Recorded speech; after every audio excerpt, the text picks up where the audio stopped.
Oh, Steve and Larson! Don't you dare be sour. Clap for yourselves and feel the power. Yes. And all you people out there, you're watching Going In Raw with Steve and Larson. Hey, friendo, Steve here. And Larson. And welcome back to Going In Raw, the only pro wrestling podcast you need to be listening to right here at youtube.com/Steve and Larson. Available wherever podcasts can be found. And, of course, taped live at the Twitch at twitch.tv/Steve and Larson. We're going to talk about Smackdown here in a moment. Quick reminder, this is Double or Nothing. AEW's Double or Nothing. Live reactions are going to be going down this Sunday. Is there a kickoff show, like a pre-show? Yeah. Like an hour before? Starts at 4 Pacific, 7 Eastern. Historically speaking, it's 4, yeah. So hang out with us for that. You, me, the Enforcer are all going to be there. It's going to be a lot of fun, and then we'll head over to the Twitch for our recap afterwards. Before we get into our Smackdown review, there's a little bit more info about the rumored WWE New Japan talks. What's going on with that? So this is from PW Insider. Of course, on News Brief today, we talked about Wrestling Observers himself, Dave Meltzer, his report that WWE was in talks with New Japan about WWE being New Japan's exclusive partner in the United States. PW Insider has more information about that. This is what they had to say. Quote, was told today by sources from each company that there have been communication between the two sides for several months, but the main crux of it was over the potential of Daniel Bryan being able to potentially work some dates in New Japan. It's not happening right now. It's not something that has happened yet, despite talking for some time on and off. PW Insider also notes that, quote, this is not a case where any sort of talks are about to lead to New Japan immediately pulling up stakes with their current working agreement or New Japan talents making some sort of shocking appearance on Raw. They continue, don't expect anything in regard to those promotions' relationship with New Japan to change anytime soon, if at all. So Meltzer's original report was pretty broad, that they're trying to work out some sort of deal.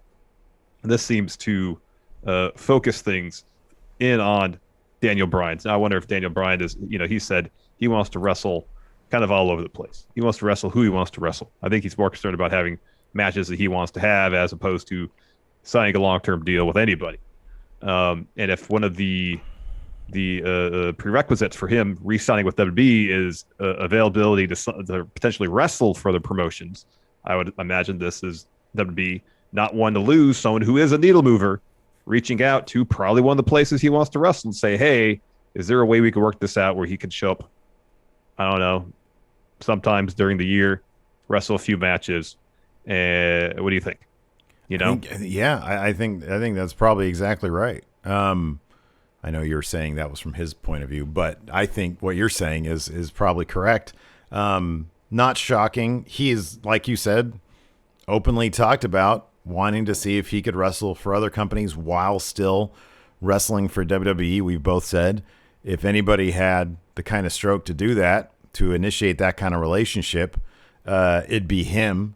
He is a needle mover.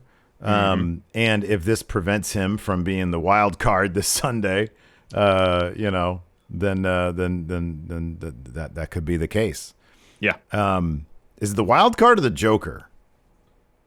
I've just been calling it the wild card. I thought it was the wild card, isn't it? The 21st man in the Casino Battle Royal at Double or Nothing. Yeah. This Sunday. So yeah, I mean, he wants to do that stuff, and who knows? Maybe he thinks, hey, if I'm able to open up his own little forbidden passageway, maybe it'll open the door for others to do the same, and we can get more of that kind of stuff because he knows that that's what fans want to see. It's just the cool kind of thing that wrestling fans enjoy. It gets people excited. Yeah. I mean, the big question there is that if this is true, if this is what's happening, what happens if talks fall apart? Then what does Daniel Bryan decide? It seems like it's not a decision he wants to make. He'd rather just do what he wants to do. He seems to enjoy WWE. They treat him like $1 million, but he also wants to go do other stuff. So if he can do other stuff, then cool, good on him. It'd be kind of fun to see him, maybe fulfill a bucket list for a year or two before he went back to WWE and did some more stuff. But if we can have another year or two before he just kind of says, all right, I'm good. He steps away from wrestling, kind of as his primary focus. He's been another thing he talked about is, wanting to be there for his kids. He's talked about having, pain, neck troubles and such, wanting to be able to, do stuff with his kids without pain. So, who knows? Yeah. Who knows? So yeah, hopefully he gets what he wants and we get what we want, because I want to continue to see him on WWE, but I'd also love to see him in New Japan and all sorts of other places. GCW, name another promotion you'd love to see him in. The AAA. That's like top of my list right there. Imagine if he showed up at Triple Mania. Whoever wins the Mega Championship. The Hammer. Or he has a hair versus mask match versus Psycho Clown. That'd be good. All sorts of possibilities. Too many possibilities. So all sorts of possibilities. Yeah. I mean, it must be exciting for a guy like him to see how much wrestling has blown up outside the WWE while he's been contracted there, and know that he has all sorts of options to do some really cool stuff. Yep. As Hangman Page takes on Joey. Did you see that backstage brawl between Powerhouse Hobbs and Christian? Christian was about to commit murder with whatever that thing was. That stand was. It was like when they put the ribbon thing. Rope. It was the ribbon stand. Yeah. Oh, yeah. That's. I think it was the ribbon. It was like zip. Yeah. Maybe he'll put like that thing across Hobbs' mouth. It'll zip. Ooh. Or maybe he's gonna bring that. That would hurt. Maybe he'll bring it to the ring at the Casino Battle Royal and just put it across like one corner. Let everybody else fight. You can't go past that, Right. You're breaking the rules if you go past or under the ribbon. Yeah. Before we continue, here's a word from the sponsor of today's show, BetterHelp. Several years ago, while dealing with severe anxiety, I learned the importance of talking to a therapist, but also discovered that it can be extremely difficult to find the right person to talk to. Today, BetterHelp is providing a safe and private online environment where your needs will be assessed and you'll be matched with your own licensed personal therapist. BetterHelp isn't a crisis line, nor is it self-help. It's professional counseling done securely online, all without having to ever sit in another uncomfortable waiting room. BetterHelp is dedicated to facilitating great therapeutic matches. Send your counselor messages at any time or schedule regular weekly phone or video sessions. And they've made it free and easy to change therapists if needed. And you don't have to limit yourself to counselors in your area. BetterHelp services are available worldwide, so you can find the expertise you need regardless of location. We want you to start living a happier life today. As a Going In Raw listener, you'll get 10% off your first month by visiting our sponsor at betterhelp.com/raw. Join over 1 million people who have taken charge of their mental health. Again, that's BetterHelp, HELP.com/raw. There you go. Anyways, let's talk SmackDown. That happened tonight too. Quality show, save for the main event. Kind of lackluster. But it seems like there's a distinct possibility the Mysterios might not be tag champs for very long. There was an opportunity here. I mentioned this, and I wasn't even really joking, to be honest with you. One thing that really bugs me about baby faces, by and large, in WWE, oftentimes they could be a bit toothless. They could be kind of pushovers. Yeah. And we had a perfect opportunity tonight to see Dom do something kind of cool. What if? And it logically makes all the sense in the world. All the sense in the world. Logically, he goes out there by himself against. So the setup is this. It's like an opposite thing, right? Or it's an inverse. Dolph and Bobby Roode, they've got their title rematch tonight in the main event of SmackDown. Yeah. And before that, Mysterio is taken out by mystery people, probably the Dirty Dawgs. Dom goes out there by himself. So it's a flip of what happened at WrestleMania Backlash. Backlash, yeah. And so Dom comes out because they claim that a forfeit will result in them earning the tag titles. So Dom comes out and to fight.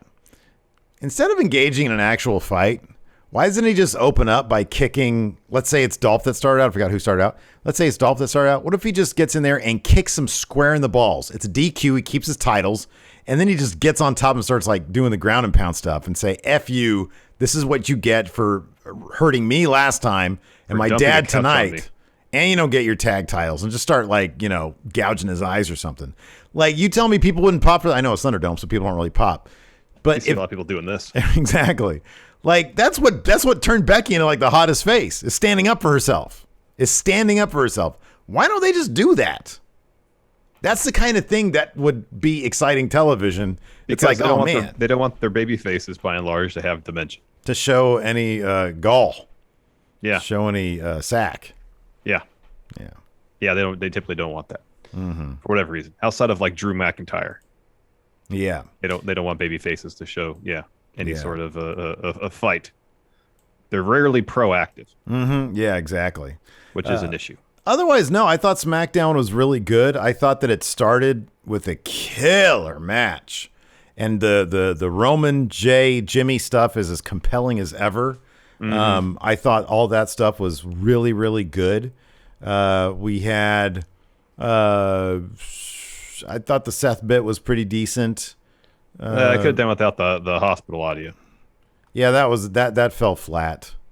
I mean, there was some stuff in the middle. They didn't really pick up on Aleister Black returning. At all, no. Usually, you wanna capitalize on that. There's a big return.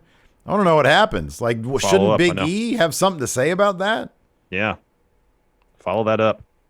There's also a pretty fun, even if it was a bit short, bout between Apollo Crews and Kevin Owens, where Kevin Owens was on the verge of winning the Intercontinental title, only for Commander Aziz to hit him with a nail right in the throat.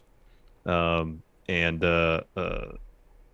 earned Kevin Owens a title shot next week. Next week's looks to be a pretty good SmackDown. You got tag title bout, Usos versus Mysterios. You got an Intercontinental title bout.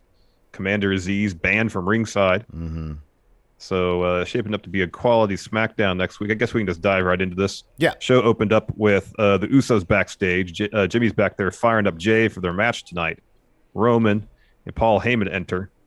Paul's about to say something, and then he stops, defers to Roman, and Roman's like, hey, you guys feel good? And Jimmy says, yeah. So he's been waiting.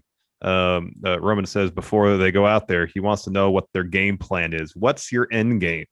And Jimmy says the end game is get the gold. They'll all have titles. He says you can't wait. Roman says it sounds like you got this figured out.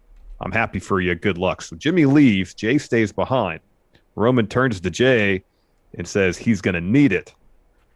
And Jay knows what that means. He starts putting his head down, getting concerned. Roman asks Jay, is your brother talking for you now? And Jay says, even though he's with Jimmy tonight, you know I'm with you. You know I'm with you. And Roman says, I suggest you tell him that. Eek, stuck in between a rock and a hard place right there. Yep. And Jay's performance, dude, I mean, this year, his performance in this whole thing, just as an actor, let alone like his spectacular in-ring stuff, it's just fantastic. It really is great. After that, we had that match, the Usos versus the Street Profits. And man, I mean, this really was, they clowned, the Usos came out, they had this terrific sort of promo battle. And we'll get to that in a second, but the Usos mentioned that the Street Profits were on social media calling this a dream match, and it lived up to it because it kind of was. This totally was really good. Like a dream match situation. Ooh, Hangman looks rocked right there. Yeah, that was a rough spot. This SmackDown broadcast, this SmackDown recap is filmed right in the middle of an AEW It's Dynamite brought to you episode. by a distracted Dynamite watch along. So before the match, go home, yeah. So before the match begins, the Profits have a promo. Ford's talking about he's had a pep in his step all week because it's Clash of the Titans, Street Profits versus the Usos. Says last week they had a little fun at the Usos' expense, but with all jokes aside, when they heard the Usos were challenging them, they felt flattered.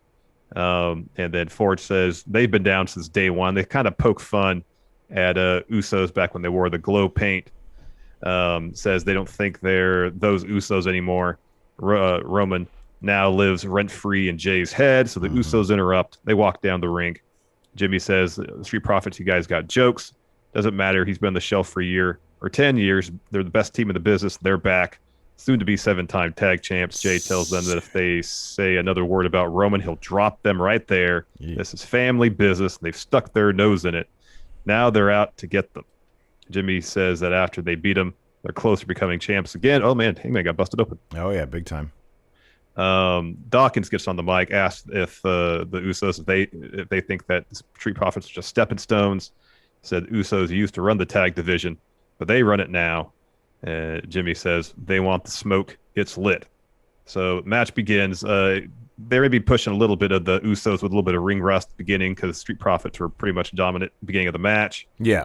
Eventually, though, Usos make their way back into it. In the end, the finish was great. The finish was tons of fun. Yeah. So let me go. So Ford hits Insecurity on Jay. They do the double clothesline bit. Dawkins gets the tag in. Jay kicks him, tags in Jimmy. Dawkins goes on a run until he runs to an Insecurity from Jimmy. Jimmy goes up the top rope. Dawkins decks him.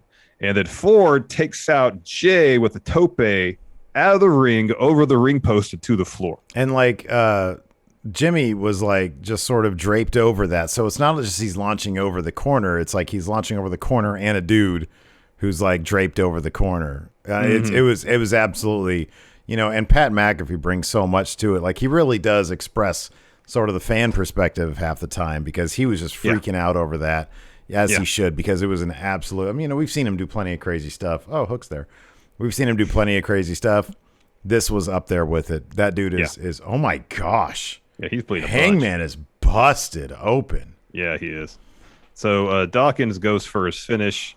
Jimmy escapes, hits a super kick, gets a 2 count. Dawkins hits Jimmy with the shoulder tackle, hits that twisting butterfly neck breaker. That gets a 2. He goes for another. Jimmy escapes that, goes for a super kick. Dawkins catches it. So Jimmy tries to answer with Insecurity. Instead, Dawkins ducks that. Dawkins hits a spine buster. Goes for tags in Ford. Ford goes for the frog splash, but Jay pulls Jimmy out of the way. And so down the floor, Dawkins lays out Jay, but that takes him out of the finish because Jimmy hits a heck of a super kick on Montez Ford, who's just pulling himself off the mat to get the win. Yeah, it was, man, what a terrific match it was. It was really good. Yeah, it was really good. After that, we had a Dirty Dogs interview. They say they messed up by attacking Dom before the match. It was actually kind of funny because Rude was like, his paternal instinct kicked in. It was I think Dolph said it was like one of those grandmas who were lifting a bus off the air or off the ground, rather. Off the ground, yeah. And Rude was like, I know, it was like we're in a handicap match. They were in a handicap match.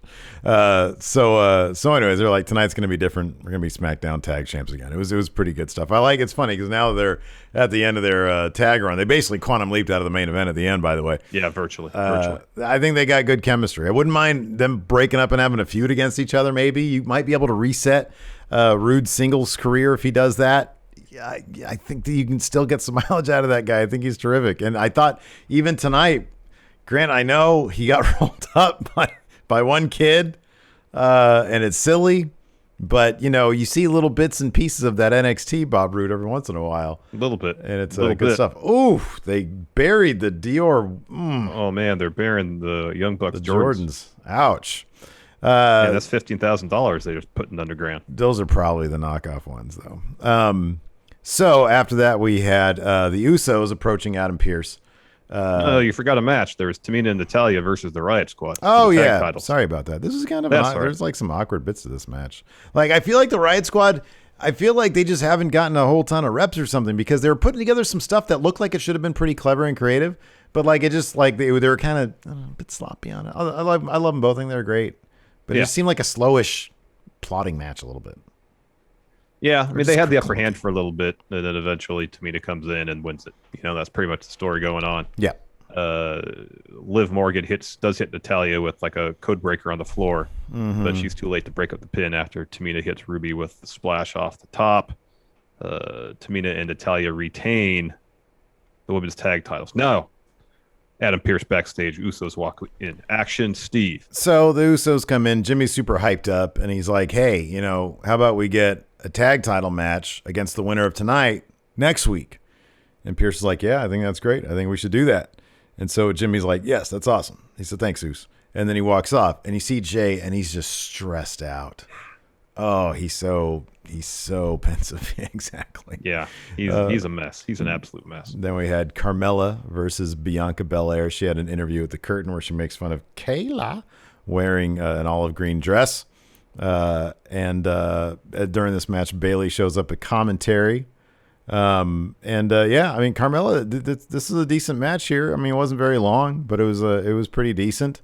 Bianca got to showcase everything. You know, she gets spilled out to the outside, but eventually she ends up sort of deadlifting Carmela, pressing her back into the ring while she looks back at Bayley.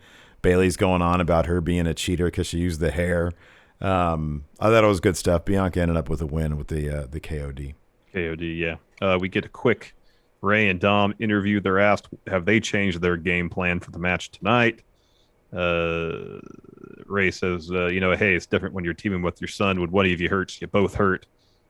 Dom, I believe, says there's no way they're losing tonight. There's no tag team in the world who can top them. And then we get Seth Rollins. He comes to the ring. He drops a promo. He's saying, I'm not out here to talk. I'm here to fight. He calls out Cesaro. Says, I don't have all night. My people are planning a huge party for me. Still no Cesaro. And Seth's like, oh, how silly of me. He's not there. Let me show you why. Oh, sorry, he's not there to ruin the greatest day of the year, Seth's birthday. Let me show you why. Throws the footage from last week of him laying out Cesaro, and Seth goes, oh, that's a tough watch, but it's not the worst of it. Says that his team has gotten audio from Cesaro's hospital room, and you hear an EKG, beeping, and they just hear a voice go, Yeah, that was it. I thought that his setup for it was pretty good because he was like, here, it's got to be a secret, though. Can you keep a secret? Yeah. Shh. And then they do it. And it's just kind of, I don't know, it's kind of corny. It was underwhelming. It was seriously underwhelming. So he says, he starts laughing. He says, what happened to Cesaro was unfortunate. I blacked out. When I came to, I was hovering over Cesaro on the stretcher, and I was blaming him for what happened. And while that was fair, he does deserve blame for what happened. Life's not black and white. I'm a man of integrity, of responsibility, and the truth is, we've got to place some of the blame, and of course you think he's going to take some of the blame, but no, he says, we've got to place some of the blame on you, the WWE Universe, because you are the ones that brainwashed Cesaro into believing that he could look through me, that he had that he stood a chance against me, that he could beat me, that he deserved opportunities that he did not earn. So if he never steps foot in this ring again, the blame is on Cesaro and the blame is on you. My hands are clean. Your hands are the dirty, filthy, guilty hands. Happy birthday to me. And then he sings himself a little happy birthday song. I thought it was pretty good. I thought his suit was once again immaculate. Yeah, it was like a tropical purple and volt green. It was like a Hawaiian shirt, but in suit form. Yeah. And he had like a purple shirt underneath it that was buttoned, I don't know, like 2/3 of the way down. It was Constructicon colored. It was great. Yeah. It rad. was. After that, we had a brief but eventful match between Kevin Owens and Apollo Crews. Kevin Owens dominated from the opening bell. Hits basically most of his offense on Crews, culminating in a stunner. He covers. As he's covering, Commander Aziz hits him with the nail. Ref calls the DQ. Aziz pulls Crews out of the ring, and you don't see it on camera, but you hear Apollo Crews say, oh, good job. Great job, Commander Aziz. I didn't hear that. That's great. It was great. And what was even better, too, is just how much Owens was selling the nail. Because he was selling it great. Like, after the match, he was still... and then later on, they were in the trainer's room, and he was still selling it. The only thing more he could have done is thrown up some blood. Yeah, at one point, he was like doubled over, like... It was pretty great. So after that, backstage, Paul Heyman has brought Jay to Roman. He's like, as you requested, your cousin. And it's Jay. Roman's clearly pissed. He says, so you got the match for next week. That's what you want to do? Why didn't you tell me that then? Why didn't you tell me you weren't with me? What happened to we? Think about this. Everything we've been through all these months. All I've ever wanted is the best for you. The only thing that's ever mattered to me. What's best for you, best for the family. You're main event Jey Uso now. When you go according to my plan, you own SmackDown. As soon as Jimmy comes back, you're relegated to the opening match. I just don't want you to go back to a place where people look at you and say, which one are you again? And Jay thinks about it. He's like, I never thought about it like that, Us. And Roman says, maybe you should, because your brother's not. Then we got Boogs. Yeah, Boogs comes out. He's got a couple Marshall stacks. Plays Nakamura in. He's got a match against Chad Gable. Before the match begins, Otis drops Nakamura with a slam. The ref just rings the bell. Gable hits a couple belly-to-belly suplexes. That gets the 2. Nakamura blocks the 3rd. Eventually, though, Gable misses a moonsault. Nakamura hits a spin kick. Corbin comes down the commentary table, takes his crown off the table while Gable's going for one of his rolling German suplexes. However, Nakamura blocks that with a roll-up. That gets him a 2, but then he hits a Kinshasa right out of that to get the win. So he turns towards commentary, calls for the crown, realizes it's not there, turns around. Baron's on the ramp. So he's just yelling at Nakamura, I'm the king, I'm the king. Nakamura walks down the floor. Boogs lays out Baron from behind. Nakamura goes over, picks up the crown, puts it on, and then Rick Boogs shreds Nakamura's theme while they pose on stage. Yeah, it was pretty good stuff. I like this fight over the crown. I think Shinsuke's entrance, especially these days with Boogs, is just, it's so great. I'd love to see a WrestleMania-style entrance with Boogs. Full band. Yeah, full band. That'd be awesome. Maybe Boogs can do like the one-man band thing. Yeah, I wonder if he can. Sometimes it feels like he can barely, like, it's weird. Like, I don't know. You're the music guy. How's his guitar playing? Am I tripping, like, or is it? I don't know if it was a monitoring thing. His pitch was a little off tonight. Yeah. So I don't know if the only way he had to monitor what he's playing was the 2 Marshall stacks that were on the stage. I don't know. But yeah, sometimes he was playing stuff and then he'd hit the wrong note or start off, like in the wrong key, and then, oh, okay, I got it now. So I've seen him on social media and he kills it. I mean, I'm not, I know when something sounds good and something sounds off. But yeah, I don't know. Regardless, it's rad. I've never seen Penta wear jeans. What? It's great. He's wearing jeans? Oh, that's weird. That's hilarious. Oh, Kenny's got some cool Jordans. Those Jordans are great. It's got the pewter on it. Holy crap. Yeah, it's fantastic. That's beautiful. There you go. So after that, Kevin Owens is in the trainer's room. He's coughing. He tells Adam Pearce, who's walked in, hey, give me Apollo for the title, no Aziz. And so Pearce tells him he can have the match. Aziz is banned from ringside. Yeah. I thought for a second Owens was asking for Aziz, but no, he was like, no, none of that. He said guy. no Aziz. Tired of this, wanting to throw up for the last 20 minutes. After that, we had backstage, so we're in advance of our main event now. Ray has been attacked. The Dirty Dawgs are out in the ring. Dolph says we had nothing to do with that. Rude says we want to win fair and square. And he says if they can't compete, that's a forfeit, right? We get the title, so they start sort of pressuring the referee. Is that Brock Lesnar guy? That's Brock Lesnar guy out there. Oh, it is. It is. They start pressuring the ref, saying, hey, come on. Do the 10 thing. Do the 10, count to 10. We want the titles. Which does a forfeit mean you get the titles? I mean, WWE's rule book is a sketch pad, so I don't know. Honestly, don't know. I'll have to check because I have it around here somewhere. All right. Very well. I can assume because the ref looked like he wasn't going to put up a fight on that one. And then we have the Dom, of course, comes out. It's backstage again, and Ray's like, oh, I'm so hurt, and everybody's helping him out. And Dom's like, you had my back last week. I'll have your back this week. And, he gave him the ripped up contract. And so Dom comes out. He puts up a hell of a fight. Like, it's weird that these guys can't figure out how to fight just one person. And they have him sort of on the ropes. Rude has Dom up on his shoulders and ready for Dolph to strike. And then Ray's music hits. Ray comes out. And as he comes out, Dolph goes to confront Ray. Meanwhile, Dom goes down. He rolls up Bob Roode for the pin, for the 3 count and the win. Yep. Rude and Dolph quantum leap out. The Usos come out, and they face off with the Mysterios. Yeah.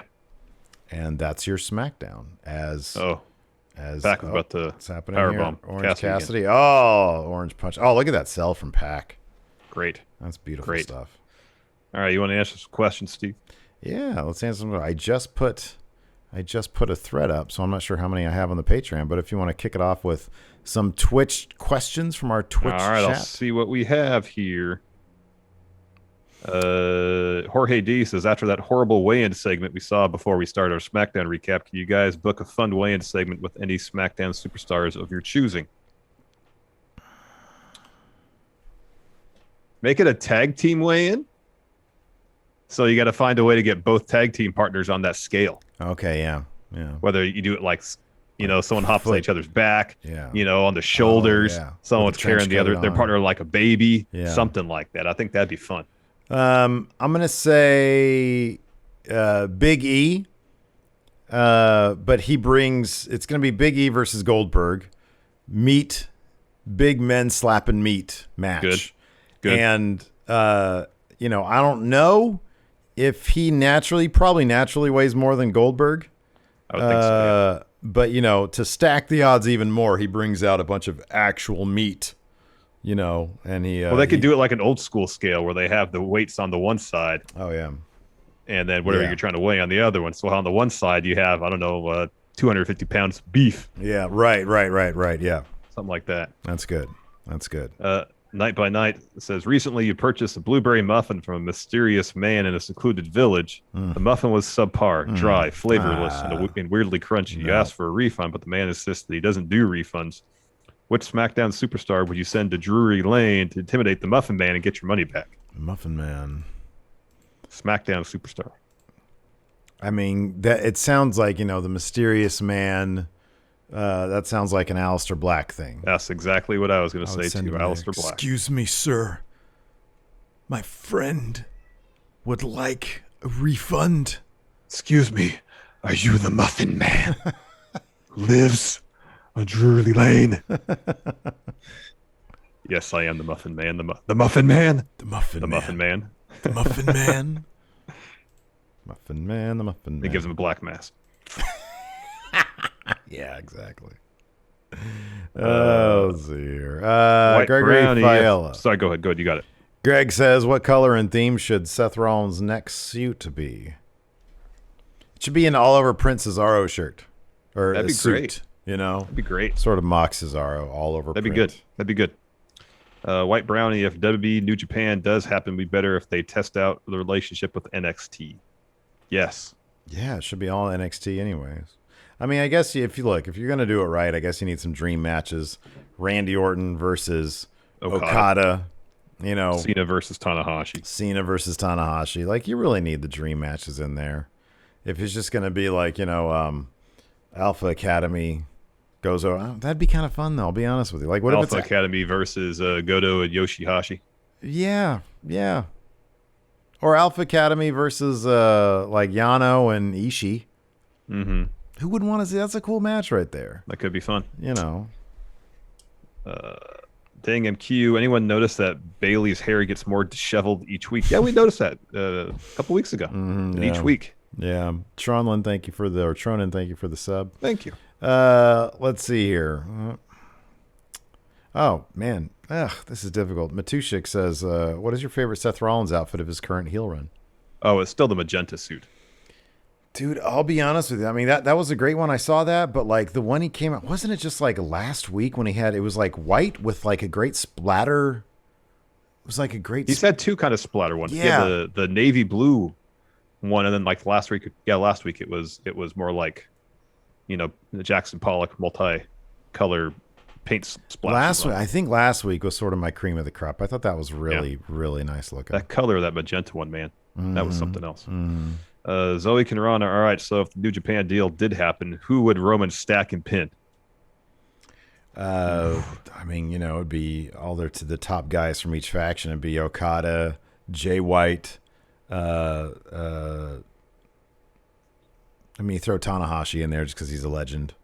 Mm-hmm. And we need a fourth. Who's the Suzuki? Sadly, Suzuki. I guess. And Suzuki, yeah. No, that pains me to say that. Yeah, truly. Suzuki wouldn't let that happen, though. Crossface Chicken Stain. I didn't think of this until tonight. Do you think Roman is jealous of the bond Jimmy and Jay have, which is why he doesn't want Jay to leave his side? I think that he doesn't. I think that he believes. I mean, I wonder how much research, which is kind of disturbing to think about, but it's also, I don't know, it adds so much to it. You know, this relationship is obviously quite toxic. Yes. Between Roman and Jay. I'll just put it that way. I wonder how much research Paul Heyman's done into relationships like this. Because it feels really, I mean, they're doing such a great job with it. They really are. They really are. Basing it around wrestling stuff. I think it's Roman understands that if Jay starts getting success away from Roman wants to be in control of his success. You know, I mean, Jay did get a higher spot. He got the main event spot. He's main event Jey Uso, as long as it's not over Roman Reigns. Exactly. You know, and so he wants to dictate the terms of his success and not allow Jimmy to do that. And that's what's happening. Yep. Jade Cargill looks like $1 million. That's a superstar right there from head to toe. Fear and Loathing says WWE and AEW decide to test the waters working together. WWE sends Dana and Mandy to AEW to work with Team Taz. Who are you sending back in this talent exchange, and what did they do? So Dana and Mandy join Team Taz.